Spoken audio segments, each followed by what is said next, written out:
Hi, and welcome to a brand new Writers Lounge podcast. I'm your host for the series, Steve Sommerfeld, and this is just a quick interview that we did actually at night of the jumps. It was just after Harry Bink had his huge crash and somehow survived it.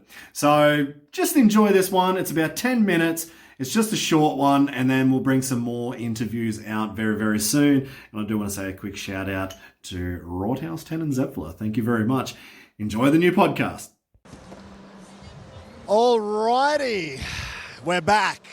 We've had the backstage interviews. I missed a couple of them, so I guess actually your original interview was probably in that we just saw on the live stream. I didn't see it, but you were a lot more confident then. But we just witnessed one of the biggest crashes here, and you're still standing next to me. Like, that was so wild. I probably picked it wrong, as I explained to you. Like, when I was watching in real time, I thought you might have been confused about the trick, but then I realized you came up so short. That was a bike issue. But tell us what happened.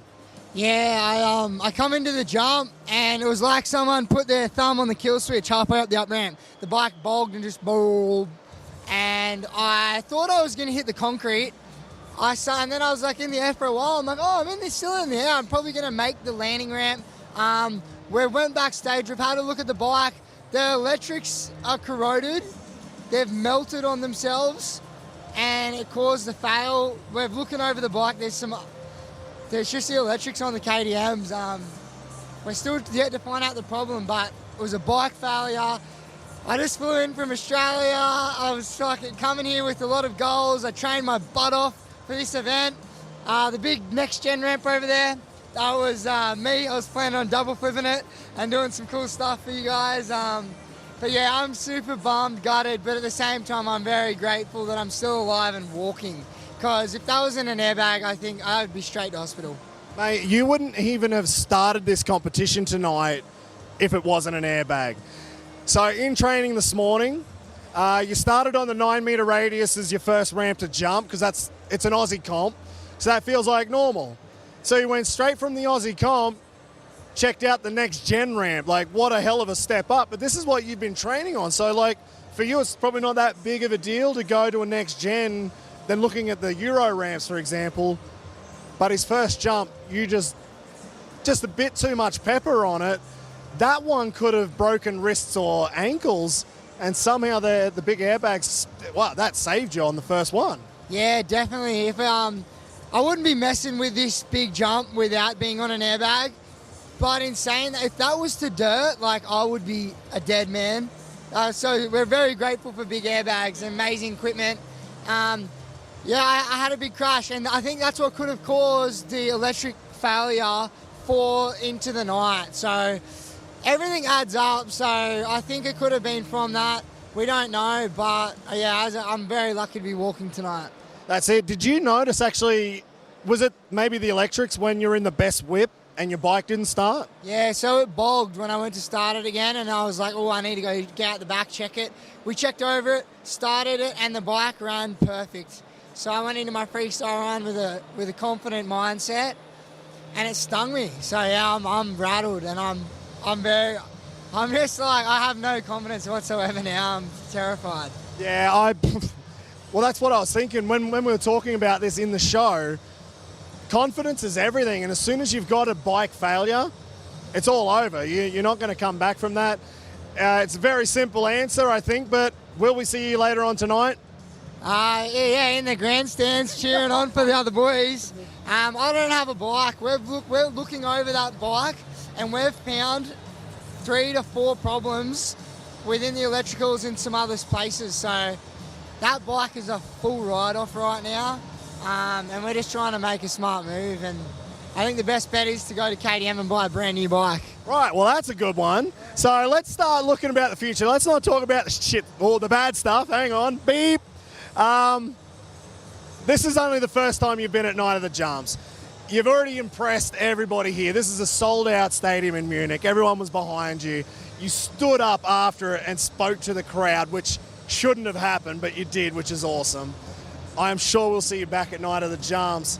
I suppose going to get a brand new KTM might be a good idea, eh? Yeah, you recommended that to me. I did say it. And I'm gutted that I didn't do that. But I brought all my parts here to leave here, and I want to make a future here, and I want to keep training and progressing the sport at Night of Jumps. Legend. Like, that's exactly the attitude. Now, if you listen to the Night of Jumps podcast or Riders Lounge podcast, this is exactly what I've been saying is, like, the last time I rode with you was 9 years ago in Australia. You got the same attitude as a young kid then, and you're a bit older now, a little bit more experience. You still just want to send it. You still just want to progress. I'm more hungrier now than I was hungry then, but I've got a bit more knowledge and skills, and just coming off the triple flip, I just want to keep that going. I want to be double flipping the next gen. I want to be front flipping it. I want to be doing all big tricks off it. And then if we can get bigger progression ramps in, I want to be doing double flip combos. I just want to keep it going. I want to learn, and then I've got a few more secrets on what I want to learn on the bigger ramps later this year for Nitro World Games as well. Whoa. New things. Yeah, I have some high goals. And when I do all this stuff, it's just me against me. I'm just doing it because if I'm not competing against myself, I'm not having fun. Yep. That's actually something I found out about myself. I kind of took the easy way out, and I'm like, no, I'm just going to like cruise into retirement.